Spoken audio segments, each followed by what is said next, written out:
Mas esse papo, ele é muito bacana, né, Mariana? Até pela praticidade que tem da aplicação no dia a dia Não, e dessas como coisas, né? pequenas coisas podem fazer grande diferença, né? Eu acho que isso é o grande benefício. Além do que são coisas facilmente acessíveis, né? Que a gente tem acesso, né, muito fácil e a gente pode tirar proveito. Esse negócio do shot é muito legal. De verdade, assim, porque você pode ter um benefício anti-inflamatório, antioxidante, de uma coisa que você faz rápido, com coisas que são facilmente acessíveis, prático, pronto, acabou. Claro que assim, né, gente, não é um negócio fantástico, assim, mas eu acho que tem benefícios, eu acho que Não é muito legal. fantástico em que sentido? Eu acho que é fantástico, sim. Porque, igual a Juliana mesmo falou, assim, o paciente que tem dor crônica. Ah, sim. E se ele acha que às vezes ele vai tomar um shot de cúrcuma que vai resolver o problema dele porque é anti-inflamatório. Não vai. Mas E pode agora, fazer parte da estratégia. Fala aí, voltou Ju. ou tá ruim ainda? Tá ruim? Não, voltou melhor. Eu achei. Não, mas você tomou um shot agora, não tomou? Tá um pouquinho melhor. Tá bom agora? Tirei o Wi-Fi, desliguei o Wi-Fi de novo, deixei no 4G. Não, tá bom sim, tá bom sim. Vai dar tudo certo. Ué. Hoje, o André ia fazer uma pergunta, né? Então faz, André. Não, eu ia perguntar, porque estamos com pacientes aqui, inclusive eu gostaria dessa maneira de participar de forma direta e ajudar, não só pensando em dor crônica, mas pensando no diabetes aqui. Nós temos pacientes aqui online aqui agora que um dos grandes males que ele vem enfrentando é o próprio diabetes. Pensando no diabetes, quais estratégias práticas nutrológicas que essas pessoas podem abrir Bonito mão? esse nome que você deu agora, né? Nutrológico. Gostei, né? Eu não sei nem se Poder existe. nutrológico. Abordagem nutrológica. A questão do diabetes é tentar reduzir o índice glicêmico da alimentação desse paciente, levando em consideração que ele já tem ali um quadro, né, de hiperglicemia, então a gente tem que tentar reduzir esse índice glicêmico.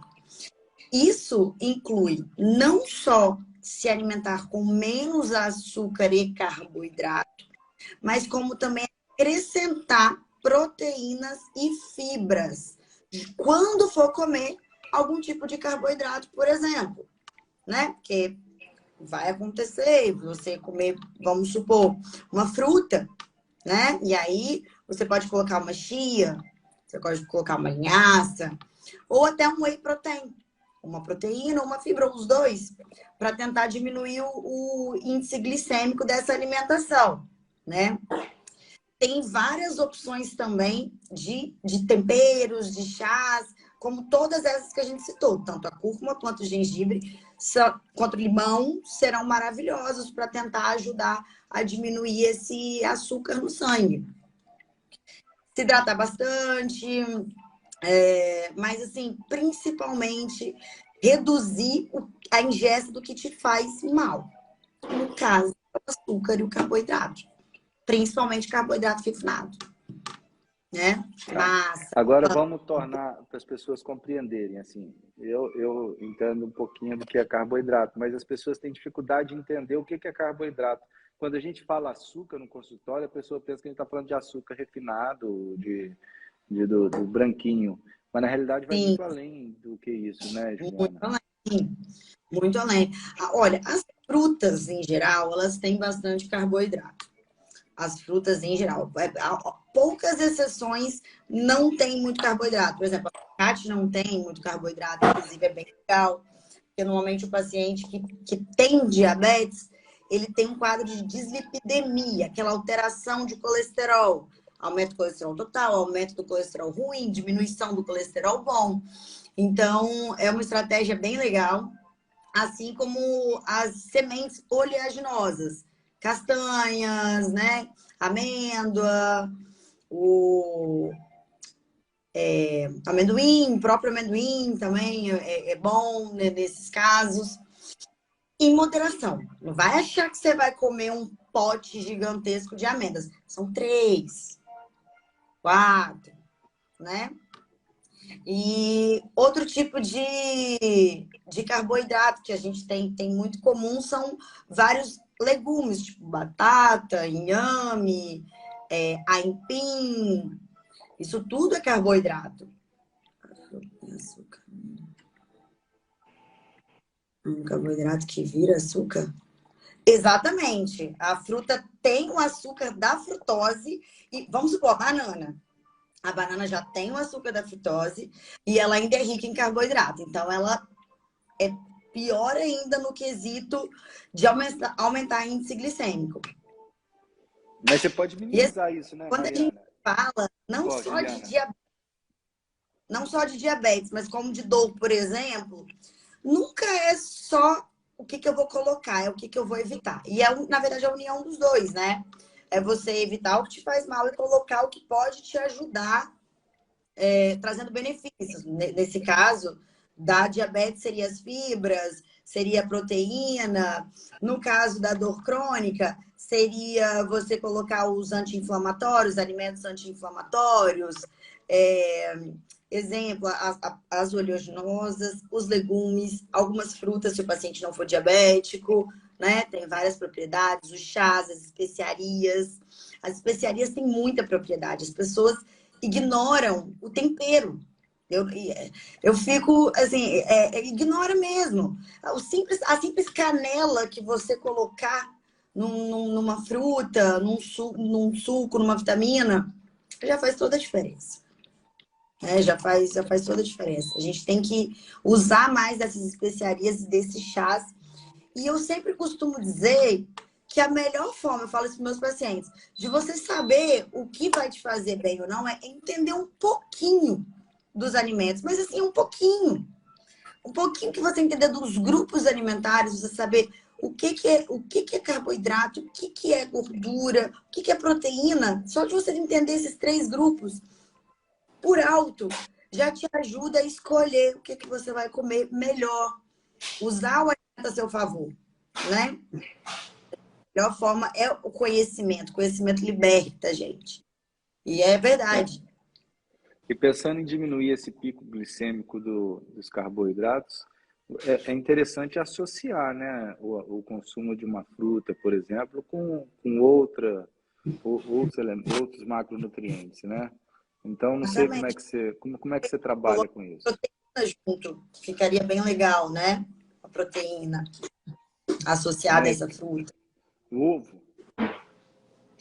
Pode ser, por exemplo, assim, eu gosto, né, de misturar doce com salgado, mas um ovinho mexido, se você for comer com meia banana, mesclar, né, comer junto, e ainda com um pouquinho de chia ou de linhaça por cima, para colocar a fibra, eu acho que já dá uma ajudada boa. Eu acho que é por aí também. E esse lance dessa mistura ainda que você colocou aí agora da chia, da linhaça e tal, acaba melhorando inclusive a parte intestinal, né? Dando uma ativada, né? Total. É incrível. Saciedade. Então o paciente vai comer menos, vai comer uma quantidade reduzida. E as fibras têm essa tendência de dar saciedade, né? Não só regula o intestino, não só melhora essa questão de índice glicêmico, mas como também dá saciedade. O que será acha, Car, gente? Tem uma pessoa perguntando assim, se uma banana tem mais... deve ser mais açúcar que um copo de cerveja. Olha, cerveja não vai te trazer nada de bom. Não tem nutriente, né? Eu acho, Ju, assim, veja se você concorda, né? Vai ter mais eu sempre falo. Vai ter um potássio, vai ter uma vitamina ali, um mineral, um Ki, né? Que eu e a Mari, a gente entende, o Ki dos nutrientes, a energia dos nutrientes. Vai te trazer pelo menos uma vantagem, né? A cerveja, infelizmente... Eu acho que as pessoas têm que entender também, sabe, Ju, que tipo assim, uma coisa é você ter um alimento que às vezes é nutricionalmente bom, que vai te trazer minerais, vai te trazer vitaminas, né, vai te trazer alguns benefícios como as frutas, e outra coisa são alimentos que contribuem ou não para o seu controle glicêmico. Então você tem que ter um balanço entre essas duas coisas, né? Hoje mesmo eu atendi uma paciente que tem enxaqueca, e hoje a gente entende que a enxaqueca é quase que um dos sintomas da resistência à insulina. Então tá muito relacionado a esse controle glicêmico que a gente tá falando aqui. E ela falou pra mim que ela comia super saudável. Aí eu falei, me conta, como que é? Falou assim, não, hoje de manhã, por exemplo, eu comi uma manga e uma mão. Uma manga, uma mão e uma banana. E daí, na hora do intervalo, eu comi uma outra banana. E na hora do almoço, eu comi batata doce, beterraba e macarrão. Só carboidrato. Só carboidrato. Então, assim, às vezes, não é que é ruim, né, comer fruta, igual você tá falando, é que a gente tem que balancear as coisas, né? Não é que é nutricionalmente bom, vitaminas, sais minerais, que é necessariamente bom para o seu controle glicêmico. Então, a gente tem que sempre balancear isso. Não, e assim, é o que eu sempre falo. As pessoas, às vezes, eu abro caixinha de pergunta e pergunto, qual um pré-treino bom? Gente, o que é bom para um não vai ser bom para outro. Não tem como você generalizar. Assim como eu tenho os pacientes que têm quadros de hiperglicemia, de diabetes, resistência insulínica, eu tenho pacientes que têm tendência a fazer hipoglicemia, a ficar com a glicose baixa e passa mal. Então, o que vai ser bom para um não vai ser a mesma coisa para o outro. Né? Assim como o que vai ser ruim não vai ser. Eu acho que a gente não pode... Dá para generalizar. Sabe? Eu acho que a gente não pode demonizar alimentos, assim, né? Eu até comentei com essa paciente, eu acho que... Eu sempre indico o nutricionista, eu acho fundamental passar o papel do nutricionista, o papel do nutrólogo. Aqui na nossa equipe multi, a gente já inclui a Juliana, por exemplo, né? Os nossos pacientes que estão com a gente no nosso protocolo multi, tem a Juliana e tem a nossa nutricionista. Acho que o papel deles é fundamental. Mas eu acho que mais importante, assim, né? Não sei se é mais importante, mas eu acho que é fundamental, é você aprender. Falei com ela, né? Eu acho que tem que ir na Nutri. Mas mais importante do que ir na Nutri, às vezes, ficar assim, não, eu tenho que comer meia banana, né? Ou 300 gramas de qualquer coisa. Mas, assim, é você aprender a comer e você aprender a combinar os alimentos. Eu acho que isso é o mais importante. Eu, por exemplo, eu não peso nada, não tenho quantidade. Eu paro, assim, a minha saciedade, né? Agora, eu procuro, assim, eu acho que eu tenho um entendimento bom em relação a esses equilíbrios, assim, sabe? E eu acho que a questão é também o objetivo, né, Mari? Porque, assim, na nutrologia a gente vê muito isso. Tem pessoas que têm o objetivo de estar saudável e tem pessoas que têm objetivos muito específicos com relação à estética. Eu quero atingir tal percentual de gordura ou de massa. Para essas pessoas que têm esse objetivo muito específico de reduzir o percentual de gordura a X ou aumentar a massa magra a Y, provavelmente essas pessoas vão ter que pesar alimento sim. Né? Sim, eu tô falando de saúde, né? O meu objetivo é ficar saudável. Estar bem, se sentir bem, a ser saudável mesmo. Não tem necessidade, é você aprender mesmo a comer, você aprender a melhorar a sua relação do seu corpo, ver o que te faz bem, porque também tem muito isso. Eu vejo, às vezes eu pego um paciente assim, eu quero fazer exame para ver o que eu não posso comer. Eu falo, mas você não percebe o que não te faz bem? Porque assim, o nosso corpo, ele fala, a gente tem que aprender a escutar, né? Eu, por exemplo, nos meus exames de intolerância à lactose, eles não dão num teste, né? De intolerância oral à lactose, não dá intolerância. Mas eu não me sinto bem todo. Me dá distensão, me dá desconforto abdominal. Logo, para mim, esse é o maior teste que existe, né? Você observar o que seu corpo está te falando. Você, um paciente, por exemplo, diabético, come muito açúcar, passa mal, seu corpo está te falando que não tá legal.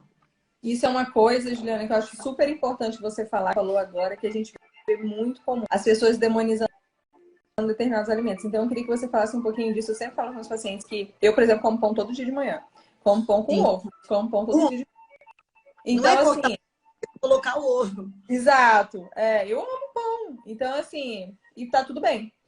Então, assim, acho que isso que você falou é muito legal. Então, assim, não quer dizer que, não, pão faz mal, leite faz mal, é um vilão, é inflamatório. Não, gente, é você. Você que tem que avaliar a sua sensibilidade. Então, eu queria que você falasse um pouquinho disso. Assim, se existem alimentos, lógico, eu tô falando de alimentos, né, que são vilões. Claro que industrializados são vilões. Não, esse Coca-Cola é um vilão, mas eu tô falando assim, se existe um alimento, eu queria que você falasse um pouquinho sobre isso. Se existem alimentos que são vilões. alimento, Alimento. tirando o isentado, coisa que o homem criou, não. Comida de verdade, não é vilão. Depende de quem a gente está falando. Se eu pegar um diabético, uma penca de banana vai ser um vilão para ele. Se ele associar igual a sua paciente com uma manga, com mamão, com beterraba depois, com batata depois, para ele vai ser um vilão. Mas para mim não vai ser, por exemplo. E tá tudo bem. Até assim, em geral, o leite, igual você comentou, o leite realmente é um alimento pró-inflamatório. Em geral, ele causa, sim, aumento de dores, ele causa aumento de muco. Mas eu lembrei disso agora, eu estava atendendo uma paciente na acupuntura. E ela com muita dor crônica. Eu propus dela tirar leite derivados durante um tempo. Ela tirou durante 2 semanas e não sentiu alteração nas dores.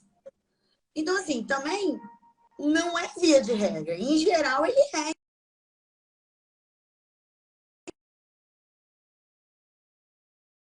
Quando você se E eu acho que alimenta é de legal também, determinada coisa. e também, assim, eu acho que é o que eu acabei de falar, né? Assim, não demonizar alimentos também, porque às vezes as pessoas têm relação emocional com os alimentos, né, Ju? Então, assim, às vezes aquela pessoa assim, não, eu tomo meu leitinho todo dia antes de dormir há 30 anos. Aí você vai falar, nossa, o problema é o leite. Corta o leite, mas a pessoa aquilo ali faz parte da rotina dela, né? Faz parte, e às vezes Sim. não é, né? Não é aquilo. Então, assim, eu acho que é Exato. super importante você ter isso. É igual o pão, né? Tem gente que é super apegada ao pão, adora comer pão. E daí você fala, não, tem que cortar o pão é vilão. Não necessariamente, né? Não necessariamente. Sinceramente, a gente tem como criar estratégias de deixar aquele pão ali, vamos supor, 3 vezes na semana, 4 vezes na semana, dependendo do perfil do paciente, da clínica do paciente, do histórico do paciente. Acrescentando um ovo mexido, por exemplo, como você faz. Ou usando o integral com ovo mexido, por exemplo, também. Eu acho que às vezes tem muito isso, né? Eu tenho uma paciente, por exemplo, que ela é fibromialgia, ela é vegetariana. E daí o filho dela leu sobre a dieta cetogênica. E quer que ela se converta à dieta cetogênica. Aí eu falei pra ela, não, realmente, assim, a gente tem alguns benefícios da dieta cetogênica. Mas, cara, ela é vegetariana. Tipo assim... Ela vai parar tudo. Aonde ela vai conseguir energia vital? Então, assim, a gente tem que entender que a gente tem que tratar as pessoas e que existem estratégias, assim, para aquela pessoa e que você tem que considerar a individualidade, né? Eu não posso prescrever uma dieta à base de carne e gordura para uma pessoa que é vegetariana. Exatamente. Isso não existe. Exatamente. E é bem isso que você falou. É fazer as pazes com os alimentos. A gente vê muito com medo de comer. A questão não é também só comer. Você come, você treina. Você bebe água. Você dorme. Você está cuidando da sua saúde mental? Porque também, se você fizer, você pode ter a melhor das alimentações. Se você não cuidar do conjunto, esquece. Você não vai ser saudável. Então, tem muitos poréns agregados aí. É igual dor, né? Eu tô vendo a galera na live aqui que eu não sei se tem medo de comer, não. A galera come bem, viu? A galera que eu tô vendo. Essa galera aqui, ela sofre de outros problemas, né? Medo de comer. Talvez seja um outro nicho. Medo da turma que tá aqui, mano. Não é de comer, não. Tem essa galera que eu conheço, que eu tô vendo aí. Mas tem, cara, tem muito, assim. As pessoas têm uma relação muito ruim com a comida, né? Impressionante. Sim. Mas, na realidade, eu acho que é isso aí. Eu acho que falta, no fundo, educação. Eu tive um problema de uma relação muito ruim com a comida. De ter medo de comer alguns alimentos, de demonizar alguns alimentos. Isso foi antes de eu fazer medicina Ayurveda, antes de eu fazer nutrologia, quando eu era bem mais nova. O que mudou muito foi aprender sobre os alimentos, conhecer sobre os alimentos, escutar o meu corpo. E uma estratégia pontual que também fez toda a diferença foi a prática do jejum. Eu pratico o jejum quando dá na minha cabeça. Por exemplo, Eu como quando eu tenho fome, na verdade. E você aprender a escutar quando seu corpo está pedindo de comida faz toda a diferença. Parece que você se harmoniza com aquilo, né? Com a sua alimentação. Seu corpo vai pedir. Quando que você vai saber que você está com fome, com vontade de comer? Eu sempre falo o seguinte para o meu paciente, que é uma estratégia que eu usava no início. Quando você achar que você está com fome, pensa o seguinte, aqui agora, eu comeria um peito de frango sem tempero nenhum. Sem alho, sem cebola, sem sal, sem tempero, sem nada. Aquele peito de frango branco, assim, vem só ele. Quem tá com fome, come. Se você tiver com fome, você come. Se você tiver com vontade de comer, você não come, não. Aí você vai ficar pensando, mas eu queria um pão de sal. Ou eu queria um bolo de fubá. Aí, assim, a coisa do vontade de comer, né? Eu acho que isso faz toda a diferença para você virar a chavinha da sua relação com o alimento. Você diferenciar fome de vontade de comer. Eu acho que isso é fundamental. Você falou um negócio que é super legal também. Acho que é legal você falar também, sabe, Juliana, do jejum, da importância que tem. Eita! Da estratégia do jejum, dos benefícios do jejum, né? Caiu. Aqui ouvindo a Juliana falar que você tem que aprender a ouvir seu corpo. Na hora Você que ficou até pede nervoso. Comida. Não, ficou tenso. O paciente deve estar ouvindo em casa. Pô, eu tenho dor o dia inteiro. A única coisa que eu faço que me diverte é comer aquele doce e tal. Se eu for pensar somente na hora que meu corpo está pedindo comida, está pedindo comida o dia inteiro, na realidade. Tem gente que se deixar, come até a casa, porque o corpo está... Peito de frango é legal, André. Mas eu acho que o lance é isso aí, né? Só começa a funcionar quando você está praticando isso há mais tempo, né? Você tem que estar praticando. Não é. Porque, pô, as igual... pessoas ficam... Não é de uma hora para outra que você vai... não, eu vou comer... Isso Achei que o André estava saindo correndo para comer. Não, é porque se o corpo pede comida... Né? Mas esse lance é muito legal, assim. Porque quem pratica o jejum, como a Juliana está falando, eu também gosto de praticar jejum também. Quanto mais tempo você fica sem comer, menos vontade você tem de comer. Isso é uma coisa muito interessante, assim. Se você faz jejum de 24 horas... E tava... Eu não tinha fome. Quando eu olhei no relógio, eu falei, gente, são 3 horas da tarde? Então, isso aí é verdade. Eu sei que parece, às vezes, para algumas pessoas, um mundo tão distante, tipo, pô, como assim, cara? Se eu ficar ouvindo meu corpo, ele tá pedindo comida o dia inteiro. Mas não é bem assim, não. Você tem que começar a desacelerar esse vou comer, vou comer, vou comer. E assim, não é, vou fazer um jejum aqui, vou até 3 horas da tarde, igual a doutora Juliana, porque ela falou que faz, então tá tudo certo, vou fazer igual. Não é assim. Meu corpo hoje ele é certo adaptado. Ele aprendeu a usar outras fontes de energia que não é aquela comida que eu consumi ali naquela hora. São corpos cetônicos que estão guardados aqui. E ele aprendeu a usar isso como fonte de energia. Agora, não é de uma hora para outra. Inicialmente, eu pulava só o café da manhã, mas assim, não era nem pular. Eu atrasava o café da manhã, botava ali para 11 da manhã, jantava... Eu costumo jantar, né? Já tem um tempo que eu não como após as 8 horas da noite. Assim, na minha rotina, não como após 8 horas da noite. No máximo, 8 horas eu faço minha última refeição, porque às 10 eu gosto de estar indo já deitada ou já dormindo. E se eu comer muito próximo do meu horário de dormir, meu fluxo sanguíneo vai para o estômago digerir aquele alimento, não vou ter um sono de qualidade. Então, assim, fazer minha última refeição e no outro dia, quando eu acordo, é meu shot matinal, que não quebra jejum, água, que eu bebo bastante, e observar que horas eu vou ter fome. Aí entra aquele... No início eu usava muito essa estratégia, hoje em dia eu já aprendi a diferenciar. Quando eu pensava que eu tava com fome, será que rola um peito de frango sem tempero? Eu falava, não encararia não. Então eu não tava com fome. Era uma vontade de comer. Quando eu pensava, nossa, eu comeria, tô com fome. Ou aquela coisa de você sentir o estômago mesmo, quebra o jejum. Ó, Juliana, a gente está caminhando para o final da live. Eu vou te fazer 2 perguntas para você responder. Aí que Como eu disse, hoje a live é para aproveitar você ao máximo aqui. Teve uma pergunta, acredito eu, falando do jejum. Aí está perguntando se você faz atividade física no jejum. Qual a Faço, estratégia que você usa? eu amo treinar em jejum. Inicialmente eu só fazia aeróbico em jejum. Na época que eu comecei a praticar. Bike, caminhada, uma yoga. Hoje em dia eu treino, eu faço musculação em jejum. E eu gosto, eu me sinto bem. Ótimo. Eu acho. Inclusive, se eu comer, parece que eu fico fraca. Ai, prazer, viu, pessoal? Eu amo, é ótimo, deixa. Eu vou te falar tanta coisa boa para amar.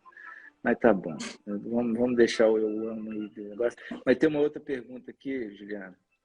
O café da manhã para uma pessoa aqui é super necessário, né? Ela é a refeição, acredito, ela mais prazerosa, que ela sente maior necessidade.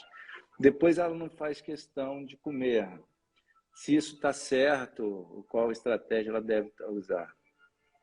Depende. A gente está falando de uma paciente que tem um problema de saúde, tem um problema com açúcar, seja aumentado ou diminuído, que tem hipoglicemia, que tem pressão baixa, que tem pressão alta. Vamos pensar, então, numa paciente com dor crônica. Vamos pensar na paciente com dor crônica, com fadiga, com distúrbio do sono. Vamos pensar na paciente assim. Tem nenhum tipo de diabetes, tipo 1, tipo 2, nada disso. Vamos colocar que ela tenha... ela disse que não tem não, mas vamos colocar que o paciente não tem. Não tem. Não tem. Come quando você tiver fome. Tá. Come quando você tiver fome, com fome. Para Mariana é o seguinte, o que é quando você tiver com fome? Quando você fechar os olhos, imaginar um peito de peru, sem nada nele, branco. E de frango. De frango. Se você tiver vontade de comer aquilo, isso é fome. Fora isso, se é vontade de comer, você não come. Ok? Não é assim, Mariana? Juliana, sim. Juliana, desculpa. Basicamente, guarda essa dica do frango e levem com vocês, gente. Isso mudou juro por Deus, foi uma estratégia que mudou meu entendimento sobre fome de vontade de comer. Uma boa.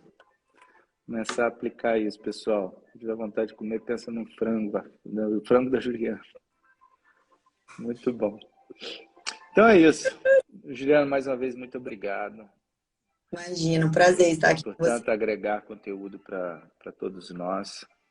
Quer deixar uma mensagem final aí, falando alguma coisa para dor crônica, de um modo geral?